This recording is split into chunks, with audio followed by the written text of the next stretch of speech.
Hello all Royal Rangers, my name is Commander Matthew Kenslow and I'm over here in the United States of America, and I've been a Royal Ranger for 20 years and year number 7 as a commander. Thank you so much for checking out this video. The purpose of this video is to go over a merit. In these videos I'm going to walk through every one of the requirements. Now it's important to note that while watching these videos it will not give you the merit. You have to show to your commander that you have watched and learned from these videos. What I recommend you doing is taking down notes for each requirement and then show them to your commander for approval. Some of the purposes of Royal Rangers is to build knowledge, wisdom, skills, and leadership attributes while learning about God's Word and conserving His resources practically. And most importantly, to have fun doing it. So I'm Commander Matthew Kenslow from the United States of America, and be blessed.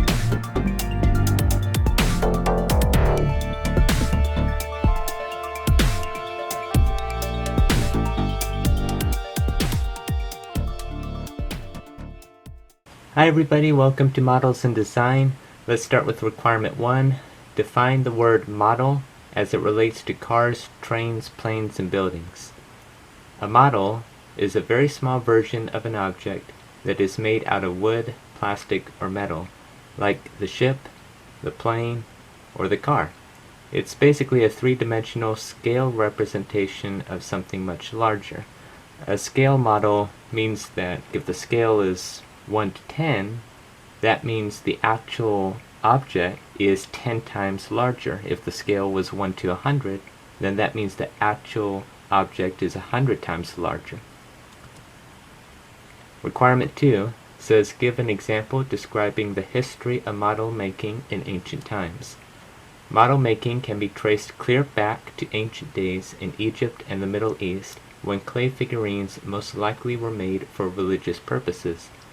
Here's an example of model making in Egypt from circa 3500 BC. That was like over 5,500 years ago. And people, archaeologists, they find models in pyramids. Pyramids were used as tombs. These are just some examples. Some of these models were used in Old Testament times for idol worship. That's when you read the Bible, the Old Testament, and they condemn idol worship. Second commandment in Deuteronomy 5:8, Exodus 24 talks about how worthless idols are in Psalm 115 and 135, and also in the book of Habakkuk chapter 2 as well. Model making over the years has expanded to include miniature forms of animals, vehicles, and machinery, and dioramas of cities, neighborhoods, and parks. So, for example, in the middle, you have a diorama, which is like a three-dimensional model. It looks like here you have like a park or something, like a nature park. Over here on the left is another type of model, and it shows all the parts inside something, and all the connections, what's connected to what, and how it works. And then, of course, there's hobbies where people make models, or they also make models to sell and make a profit. Sometimes creating a first draft, also known as a prototype, of the model is a good idea. We typically use what is called modeling clay. This gives us a three-dimensional view of the model. When using clay, it will be easy to change the shapes and designs before cutting the final model from something like wood or metal. Remember this, it is key to plan carefully and take your time. By taking the time to plan our models carefully, we will avoid making many problems and cause unnecessary disappointments. Ceramics are things typically made from clay and hardened by heat. So requirement 3 is explain why professionals use models in their work. Professionals use models in their work because the models are easier and less expensive to make. It's also easy to make changes as needed. Again, remember that models are just three-dimensional scale miniatures of something that is much larger. So here's an example I found online. It's going to be a historical example.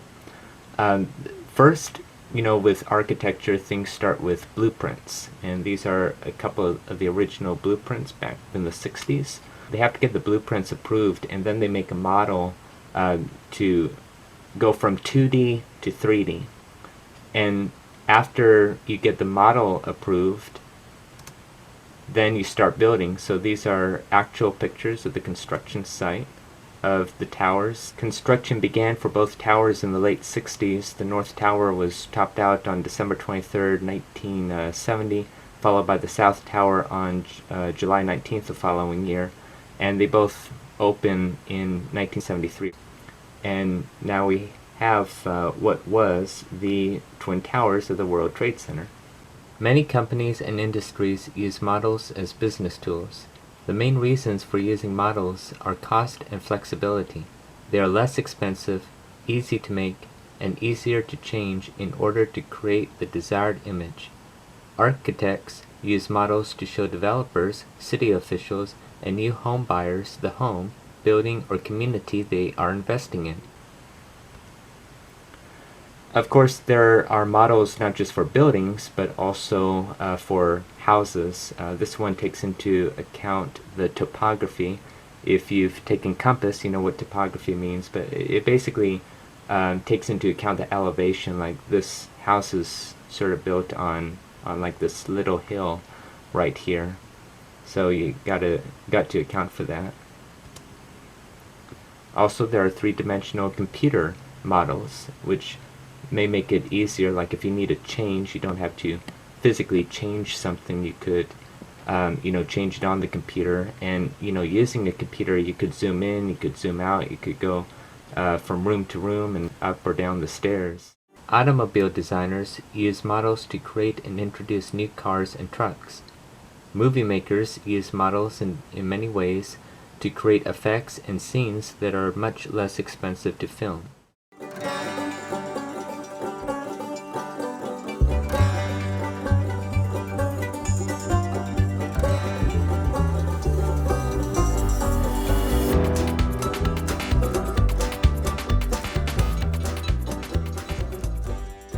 Okay, so now let's go into requirement 4, cite some examples of how models are used in non-business ways. So we talked about models in business ways, like in real world, like if you're designing a building, if you're designing a house, or whatever it is that you're designing. If you're designing a park or a zoo, I'm sure that you need models for those too. But what about some non-professional or non-business ways? Model making could be a hobby. For the hobby merit, part of doing a hobby merit is you could choose to make a model. Millions of people worldwide spend many hours having fun making models of cars, trains, castles, military vehicles, planes, etc. It becomes a passion. Often, these people get involved in club activities, roadshows, contests, and collecting. It can educate the public about how something works. You could see models in museums, zoos, parks, state parks, national parks. It is also a way of educating the public about how a place or object used to look in the past. So here's some examples. This is a paper model of a Boeing 777. I actually saw the video about this, and it's pretty amazing how he designed this and based on the actual Boeing 777. Here's a model of a ship. So if you see the laser pointer here in the lower left of over here is a model of how the Colosseum used to look thousands of years ago, and here's what it looks like right now, where large chunk of it has came off, but this is how it looked back in the day. Another example is Stonehenge. This is what experts say that Stonehenge used to look like thousands of years ago. I mean, this predates by far the Colosseum. Okay, requirement 5 is choose one of the following. So these are things that you get to do. You could build a model from a kit appropriate for your skill level. You can't use the same model for the hobby merit. That would have to be a totally different model. Here's an example of a kit. Build a model from scratch. When creating a model from scratch, start by finding a picture of the design or by drawing the basic shape and features of what you want to make. then you can use your imagination. So for example, you could take materials from your house, paper towels, rubber bands, paper, just anything, you know, that you can imagine. Clay, or if you have modeling clay at home, like you could use your imagination. You could build a plane, a ship, or something. And then C is, well, build a Pinewood Derby car. This is my 2017 design of Air Force One. The senior commander cut like 99% of that. I just used a knife and trimmed down the wings, and then I painted it. Note, you cannot use the same model or Pinewood Derby car used to complete a requirement of the Hobby Merit, kind of like what I just said, but also the Pinewood Derby car too. Requirement 6 is, as you build your model, keep notes of the following things and then demonstrate them. Basically, like what I said in the intro to this video, the introduction is, you know, I suggest you taking notes of these things and showing them to your commanders. Well, these are things that you could take note of and share it with your commander, like, this is what I learned. And or, like, if you're in Pinewood Derby season, you could demonstrate these things to your commander. A is the proper planning method. So, for example, you usually have two rectangles that would fit the Pinewood block that you're going to you know, draw your design on, and then they'll cut it. But this is great to plan, kind of a bit like blueprints. So let's say I want the top to kind of have like an interesting shape, not like a block, but something that has rounded edges. And let's say I just want the side to go like that.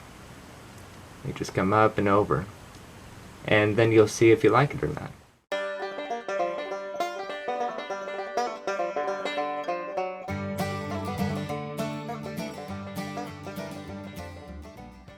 Here are all my Pinewood Derby cars from 2004, which was my first year, all the way to 2019.